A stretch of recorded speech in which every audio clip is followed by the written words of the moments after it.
So it looks like that before we even know what the full list of the Conservative candidate is going to be, and we are still getting news, which I'll update you on in a bit, of candidates joining the race, getting ready to start what is going to be a very, very interesting run. We've already had our first twist and turn in this saga, and we're going to be getting on to that because obviously it involves Boris Johnson. Now, I would have thought Boris maybe would have tried to play the smart move and probably not got involved because they're all trying to distance themselves very much so from Boris Johnson's leadership.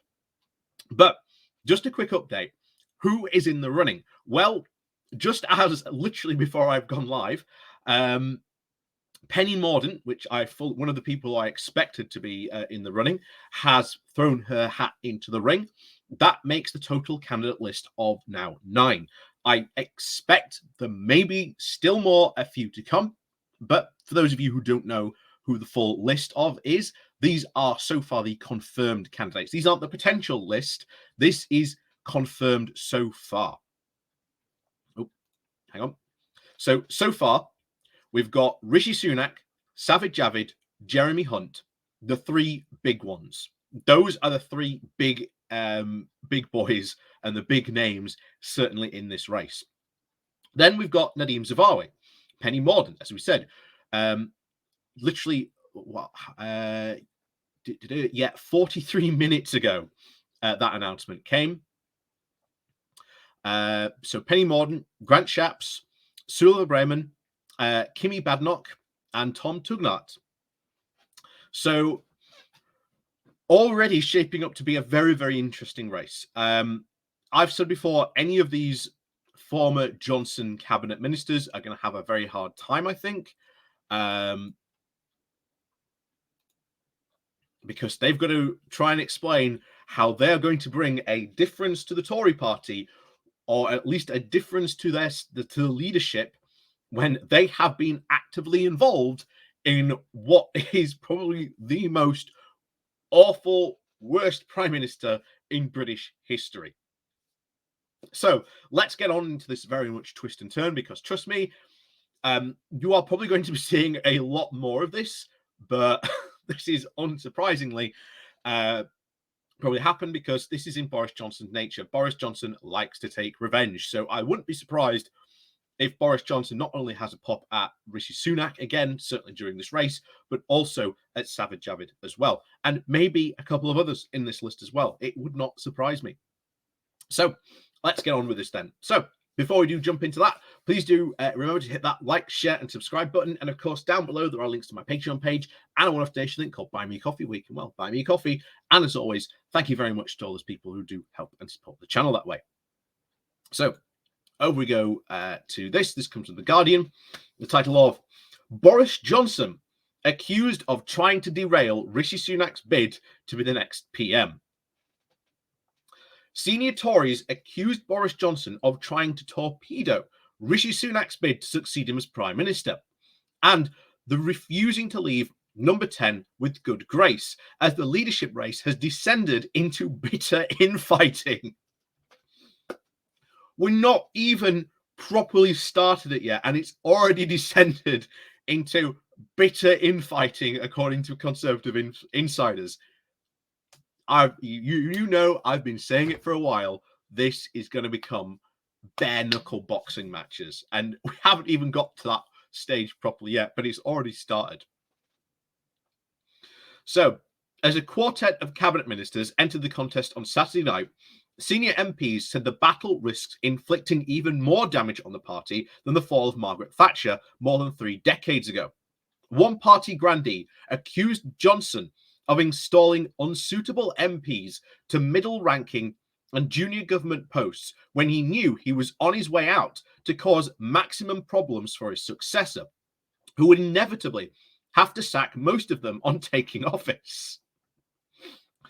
These appointments were the most appalling thing I have seen in politics, said the senior source. It was obvious a move to sabotage his successor's first week in office.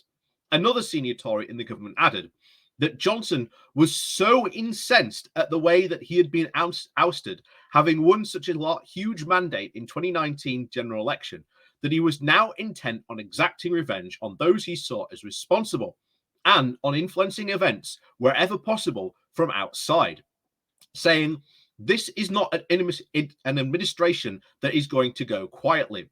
There is a lot of anger about how this all happened," said the source. It is clear that much of it will now focus on Rishi. It's all very Trumpian.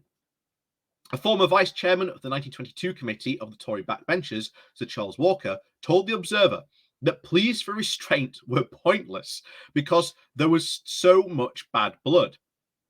People like me can say until we are blue in the face that the Conservative Party should not tear itself apart, but our pleas will fall on deaf ears.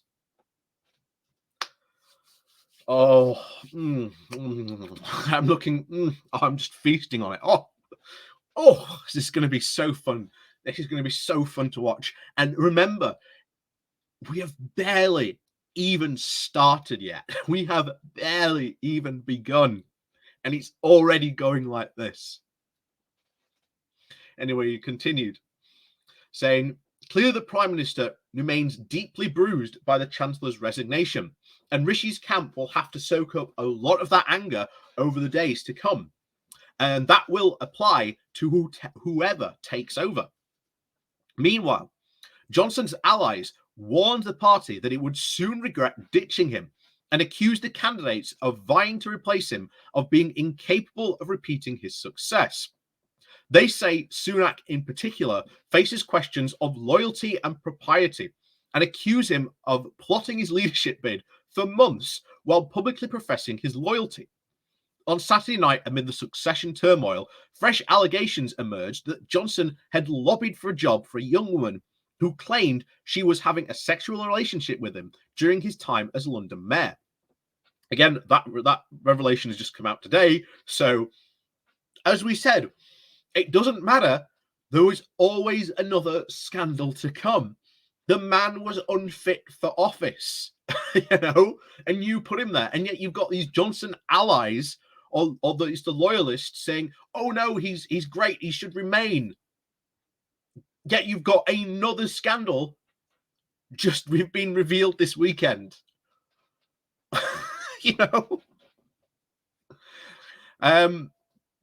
Again, it continues. So, according to the Sunday Times, the appointment was blocked because Kit Malthouse, then the senior figure in City Hall, now a cabinet minister, suggested the pair had an inappropriately close relationship. Johnson is said to have admitted pushing her forward for a job when the woman, who remains anonymous, confronted him in 2017. The claims follow reports that last month that Johnson tried to secure his wife Carrie a role as his chief of staff during his time as foreign secretary, and the pair were having an affair at the time. The foreign secretary Liz Truss, transport secretary Grant Shapps, and the new chancellor Nazim Zawawi all entered the leadership contest on Saturday night alongside Sunak. The Attorney General, Suva Brahman, and ex-minister Kim Badnoch, and chair of the Foreign Affairs Select Committee, Tom Tugendhat. Last night, the former Health Secretary Javid and his predecessor Jeremy Hunt both declared for the leadership race and were each promising to cancel Sunak's planned rise in corporation tax and cut the 25% rate to 15%. Javid also pledged to scrap the national insurance rise brought in when he was health secretary to help pay for the NHS and social care. He said, "I'm not sure I would have done it if I had been chancellor, but I was focused on my job and I'm not trying to do other people's jobs for them." So already, Javid trying to blame something that happened on his watch, or at least a cabinet on him, on someone else. And one of the things that we've got to bring up is that some of the people in this race will be explicitly running not to get the top job, but to try and torpedo other people's chances at running. It's already been reported that Sunak's people were trying to lobby Javid to get him to back his bid, saying that you don't have the support. We've got the infrastructure, and let's face it, we'll be lobbying for the same people. Just support us. You just, backers and everything will be fine. So, so much for Javid's comment of he just wanted to spend more time with his family. I'm sure they're thrilled about that. Anyway, Shapps said that he would focus on the cost of living crisis, while Zavari promised to lower taxes for individuals, families, and businesses. Again, if you're going to lower these taxes, how are you going to pay to run for the things that individuals, families, and businesses need? If you lower taxes, there is going to be a knock-on effect. Yes, people pay less taxes, but then that means the government has to cut services somewhere.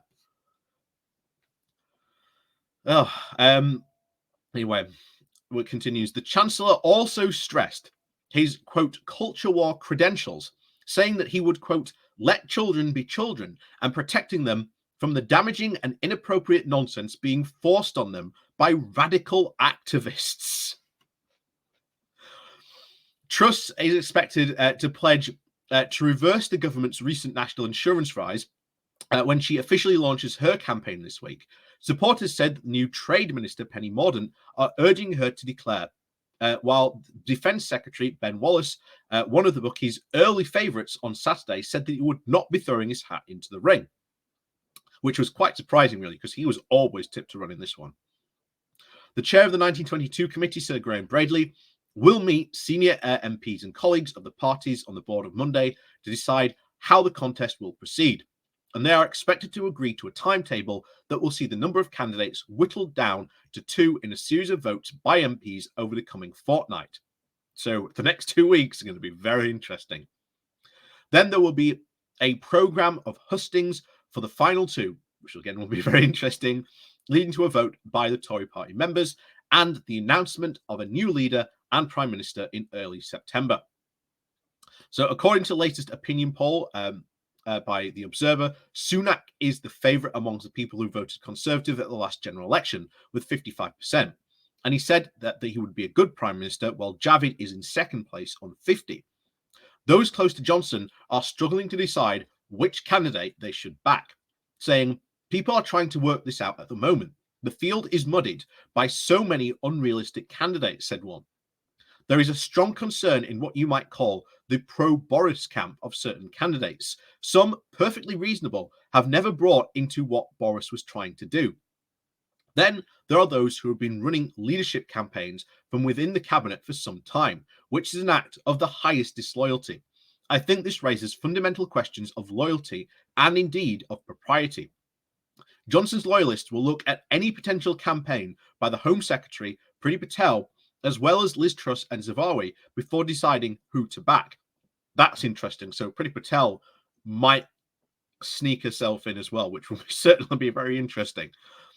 Another Johnson supporter said that, quote, buyer's remorse was already beginning to grow amongst those who would help to topple Johnson. So very, very interesting, certainly, ahead for this race in particular. And already, you've already got Johnson trying to stick his oar in, certainly trying to torpedo Rishi's run. I expect him to certainly come out against some of the other cabinet members who were running, which will be very, very interesting what he has to say. And who knows, maybe we'll find out some new scandals. It's very possible. But of course, the other thing is doing these appointments, which he has just done, of even more useless people. So whoever gets in is going to have to come in and literally clean office, because he's appointed like Peter Bone as like one of the people into the new cabinet, and you're like, Peter Bone is a complete fool. He should not be in the cabinet. He should not be anywhere near allowed. But like I say, we're only just getting started. We are only just getting started. And I will tell you now, the next 2 weeks are going to be fun. They are going to be very, very fun. So with that said, please do remember to click that like, share, and subscribe button. And of course, down below, there is a link to my Patreon page and an after link called Buy Me a Coffee, where you can, well, buy me a coffee. And as always, thank you very much for watching, and we'll see you all next time.